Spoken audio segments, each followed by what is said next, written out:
Hello students, here we continue solving JEE questions on complex numbers. This is part 2.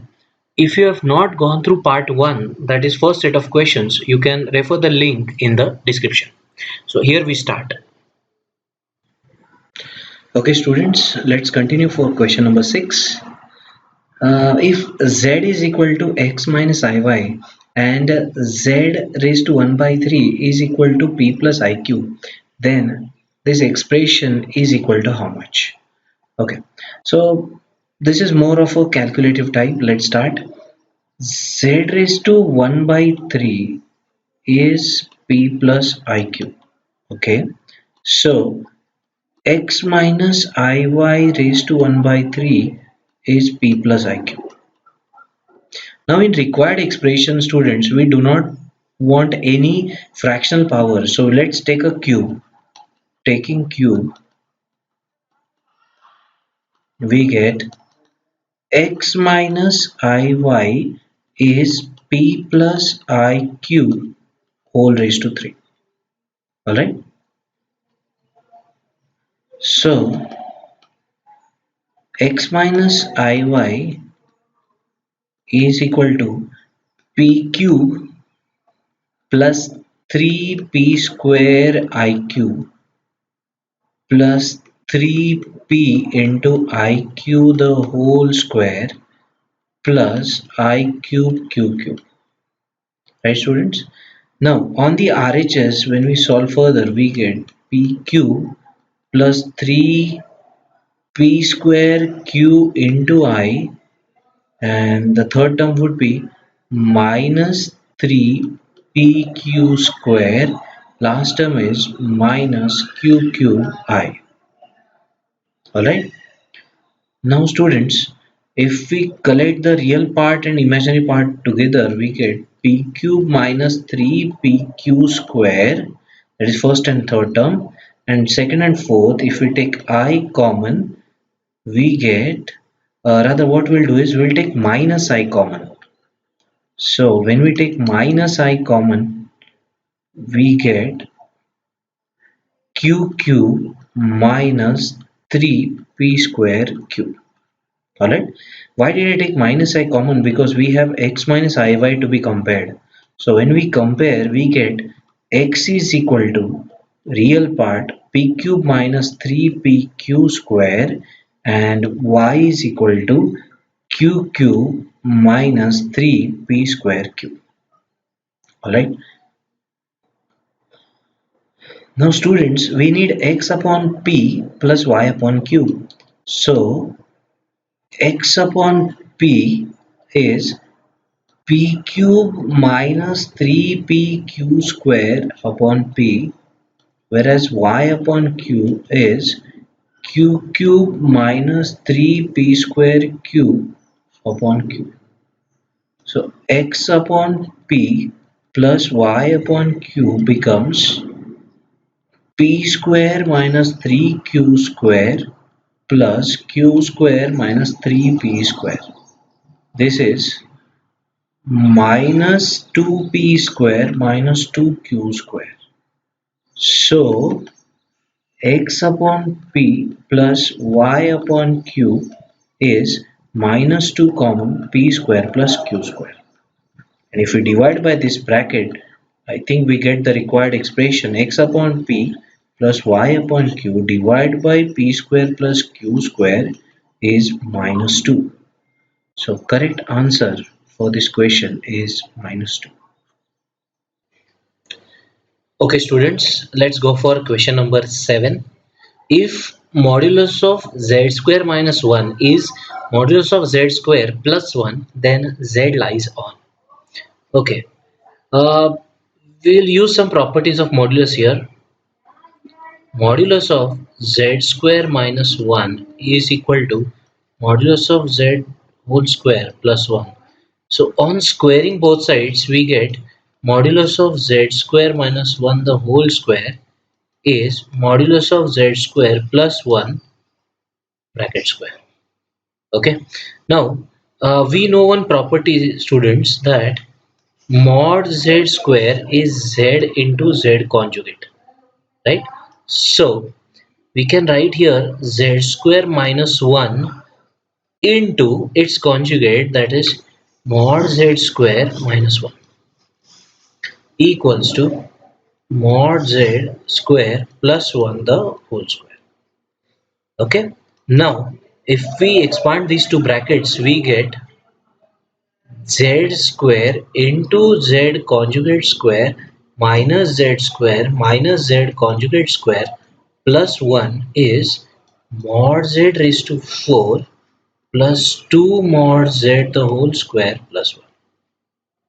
Alright students, on the LHS we can write z square into z conjugate square as z into z conjugate the whole square minus z square minus z conjugate square plus 1, keeping RHS as it is, mod z raised to 4 plus twice mod z square plus 1.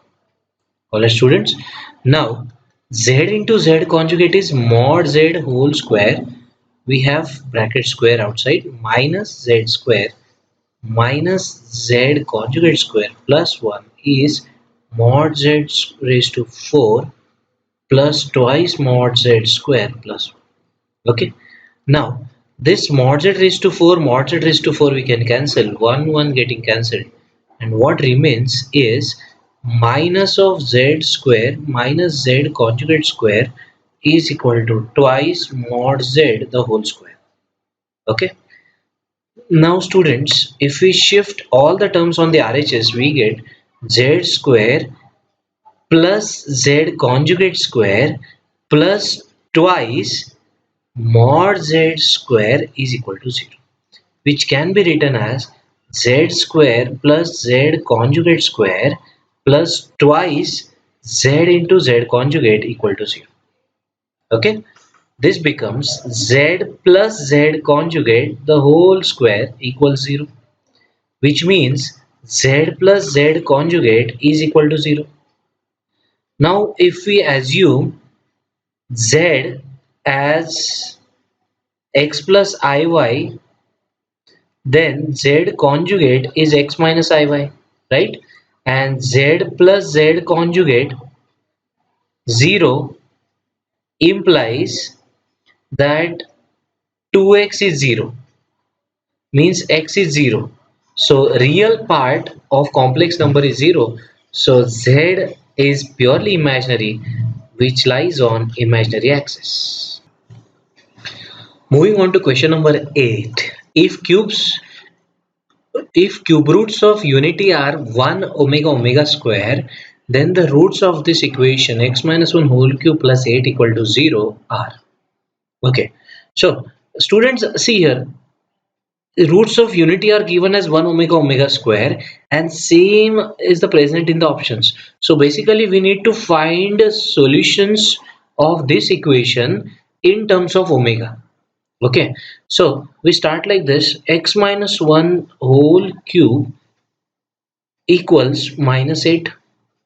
Okay, so x minus 1 whole cube is minus 8 into 1, we can assume, right? Now taking cube root,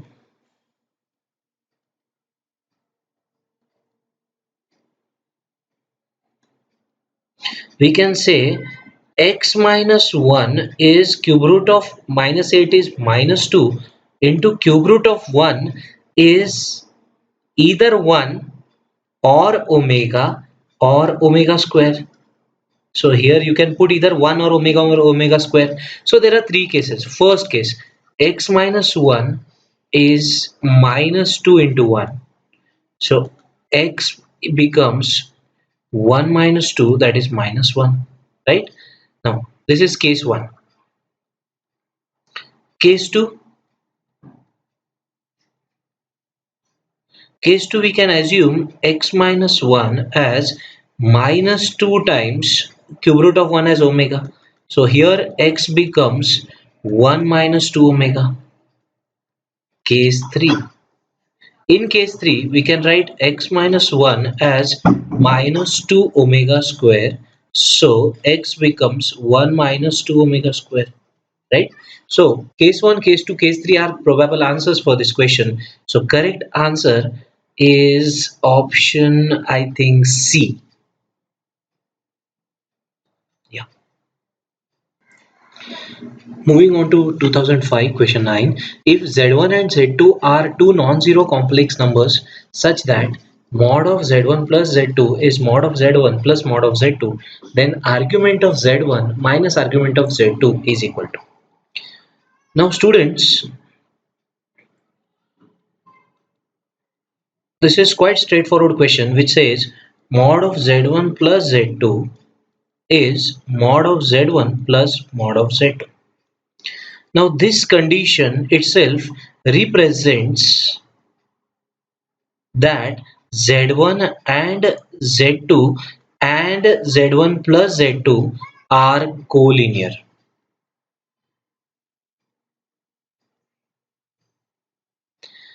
This is because if you assume Z1 as side AB of a triangle, Z2 as side BC of a triangle, then Z1 plus Z2 is side AC. So if AB plus BC is AC, then we say in geometry that points ABC are collinear, right? In a similar manner, this is a shortcut from complex geometry. If Z mod of Z1 plus Z2 is mod Z1 plus mod Z2, then we say Z1, Z2 and Z1 plus Z2, all three complex numbers are collinear. Okay, so if these are collinear, then argument of Z1 will be same as argument of Z2, because if they are on the same line they will make same angle with real axis, right?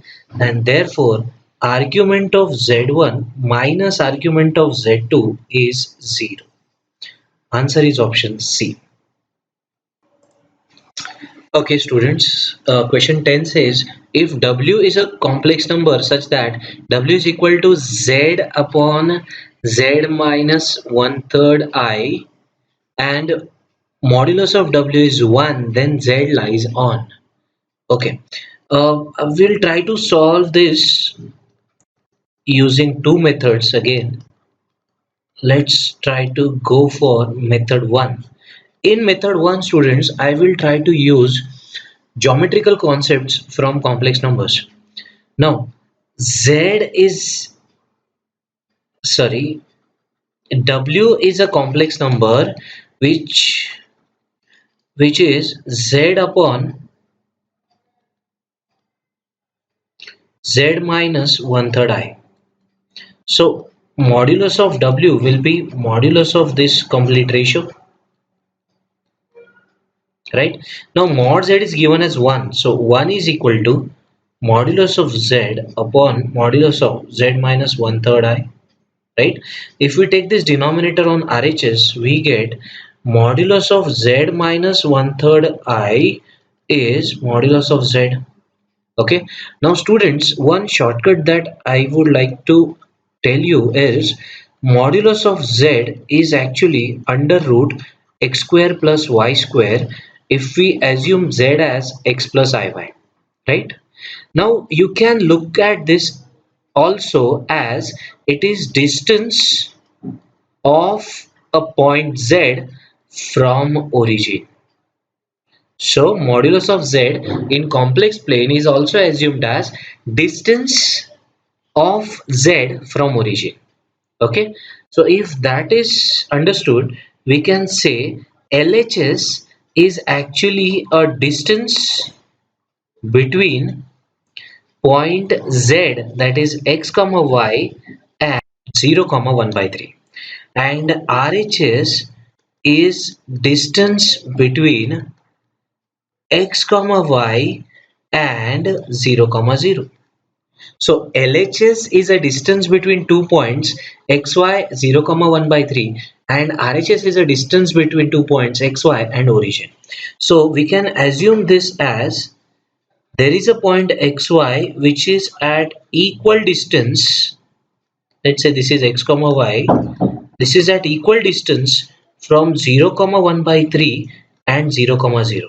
Okay, so if this is at the equal distance point, then This point has to be on the perpendicular bisector. Okay, so we can say this x comma y is always at the same distance from two endpoints, means xy lies on perpendicular bisector. So answer for this question is C, that is z lies on a straight line. Okay students, there is one more way we can approach this question. Let's call it method 2, is quite algebraic method. So let's start assuming z as x plus iy. Okay, so w is equal to z upon z minus one third I. So mod of w is mod of z upon mod of z minus one third I, right? So we get 1 is equal to mod of x plus iy. I have written z as x plus iy. In the denominator, x plus iy minus 1 by 3i. So 1 is equal to under root of x square plus y square, in the denominator under root of x square plus y minus 1 by 3 whole square. Alright, so on squaring we get x square plus y minus 1 by 3 whole square is equal to x square plus y square, right? X square getting cancelled, so we get y square minus 2y by 3 plus 1 by 9 is y square. On cancelling y square, 6y minus 1 is equal to 0. This is equation of a straight line.